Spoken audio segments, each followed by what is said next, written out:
ఐటీలో ఎంట్రీ కావాలా? Trainee software engineer గా అజా కోడింగ్ ట్యూటర్ లో 2 వీక్స్ ట్రయల్ పీరియడ్ లో వెంటనే చేరండి. తెలుగు వాళ్లపై అనుచిత వ్యాఖ్యలు చేసిన నటి కస్తూరిని పోలీసులు అరెస్టు చేశారు. కస్తూరి ముందస్తు బెయిల్ పిటిషన్ను మద్రాస్ హైకోర్టు కొట్టివేయడంతో పరారీలో ఉన్న ఆమెను తాజాగా హైదరాబాద్ లో చెన్నై పోలీసులు అదుపులోకి తీసుకున్నారు.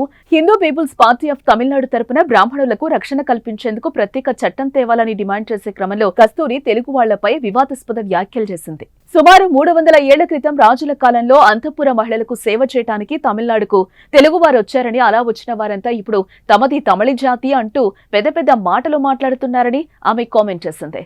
అలా అయితే ఎప్పుడో ఇక్కడికొచ్చిన బ్రాహ్మణులను తమిళులు కాదని చెప్పడానికి తెలుగువారు ఎవరు అని ఆమె ప్రశ్నించింది.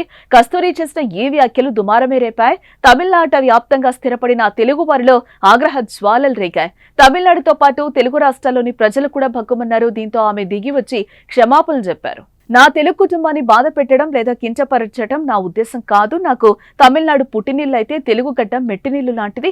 నేను తెలుగు వారిని అవమానించలేదు.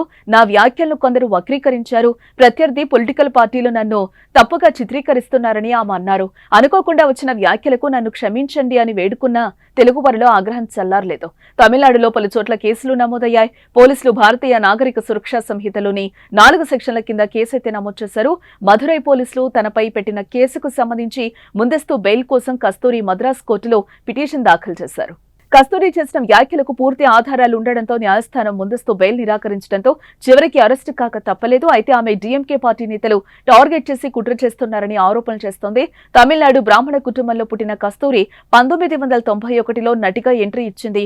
తెలుగులో ఆమె మొదటి చిత్రం గ్యాంగ్ వార్, అనంతరం నిప్పురవ్వ, అన్నమయ్య, మా అన్న బంగారం లాంటి హిట్ చిత్రాల్లో నటించారు. తెలుగులో కస్తూరి ఇంటింటి గృహలక్ష్మి టైటిల్ తో ఒక సీరియల్ కూడా చేస్తోంది.